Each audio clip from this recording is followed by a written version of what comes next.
جی السلام علیکم۔ والا ایگریکلچر یوٹیوب چینل پر خوش آمدید کہتے ہیں سب بھائیوں کو۔ دوستوں، گندم مارکیٹ میں ایک اہم پیش رفت سامنے آئی ہے۔ محکمہ خوراک کا ملز کو سرکاری گندم کوٹا ختم کرنے کا عندیہ دے دیا ہے۔ 40 لاکھ ٹن کی گندم کی نیلامی ہوگی، ٹھیک ہے جی۔ جو انہوں نے 3900 کے حساب سے زمینداروں سے گندم خریدی تھی زبردستی، وہ اب یہ 5000 تک نیلامی کریں گے گندم کو سیل کر کے۔ باقاعدہ طور پر اب محکمہ اپنے سارے قرضے وغیرہ اتارے گا۔ مستحق افراد کو آٹے پر کیش سبسڈی دی جائے گی، ٹھیک ہے جی۔ مزید معلومات میں تخمینہ ہے کہ 3900 روپے فی من قیمت پر کسانوں سے خریدی گئی گندم نیلامی میں 4700 روپے کے سے زیادہ قیمت پر فروخت ہوگی، جس سے محکمہ اپنے سارے قرضے اتار سکے گا۔ مستحق افراد کو بے نظیر انکم سپورٹ پروگرام کے ذریعے آٹے پر کیش سبسڈی دی جائے گی۔ فلور ملز ایسوسی ایشن نے سرکاری گندم نیلامی کی تجویز کو مسترد کرتے ہوئے کہا ہے کہ فلور ملز کو جبری طور پر گندم خریدنے سے روکنے کے بعد اب محکمہ کے مہنگے داموں گندم بیچنے کی تجویز ایک بڑے بحران کو جنم دینے کی بنیاد رکھ سکتی ہے۔ ایسے کسی بھی اقدام کے خلاف مسابقتی کمیشن اور عدالت جا سکتے ہیں۔ فلور ملز کے پاس گندم قلت دور کرنے کے لیے وفاقی حکومت نجی گندم امپورٹ کی فوری اجازت دی۔ اعلیٰ سیکرٹری فوڈ پنجاب کی جانب سے پنجاب فوڈ اتھارٹی کو فلور ملز اور دکانوں سے آٹے کے نمونے لینے کی اجازت دینے پر فلور ملز انڈسٹری اور محکمہ خوراک میں نیا تنازع پیدا ہو گیا ہے۔ مزید گندم خریداری مہم کے دوران ذخیرہ اندوزوں کے لیے سہولت کاری کرنے پر سیکرٹری فوڈ نے ڈسٹرکٹ فوڈ کنٹرولر گوجرانوالہ کو ملازمت سے برخاست کر دیا۔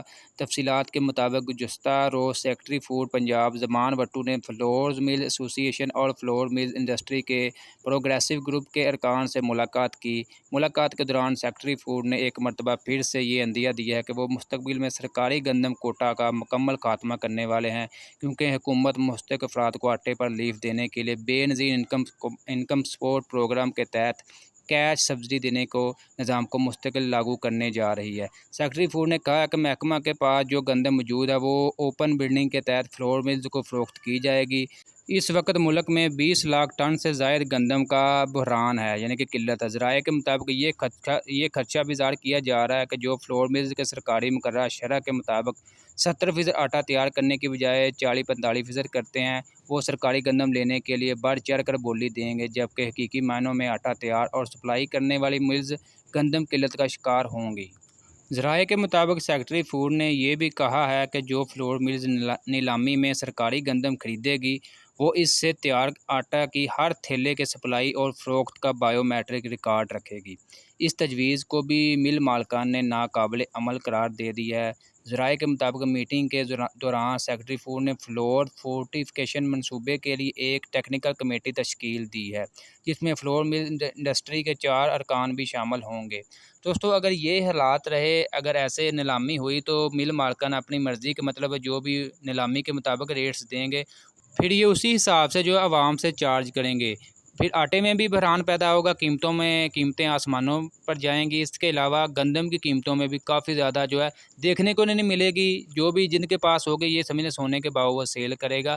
تو یہ سراسر بہت غلط فیصلہ ہے۔ حکومت اپنے فیصلے پر نظر ثانی کرے۔ جن کو ریلیف ملنا وہ چلیں بچ جائیں گے، جو عام عوام ہے جن کے پاس بے نظیر انکم سپورٹ پروگرام کا کوئی نہیں ہے فی الحال، تو وہ کیا کریں گے؟ وہ باقی عوام تو بالکل پیس جائے گی مہنگائی کے دور میں۔ حکومت کو اپنے فیصلے پر نظر ثانی کرنی چاہیے۔